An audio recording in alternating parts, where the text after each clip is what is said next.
এখন কি পেটের ওষুধ খাওয়া লাগে? না, পেটের ওষুধ খাওয়া লাগে ব্যথার ওষুধ খাওয়া লাগে? না না না। প্রিয় দর্শক, কথাকে বোঝা গেছে, উনি বলছেন যে আমার এখানে ব্যথা হতো, ব্যথার কারণে আমি ওই পাশ ফিরে ঘুমাতে পারতাম না, ব্যথার ওষুধ খাইতাম, পেটের সমস্যা বাড়তো পেটে।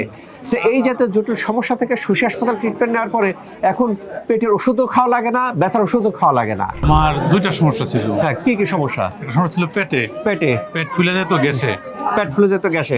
হ্যাঁ। তো আর ব্যথা ছিল এখানে এই সাইডে, এইখান থেকে এই পর্যন্ত ব্যথা ছিল। ব্যথার ওষুধ খেলে আরো পেটের ফুলে বাইরে যেত গা, পেটের যে সমস্যা গ্যাস প্রচুর বাইরে যেত গা।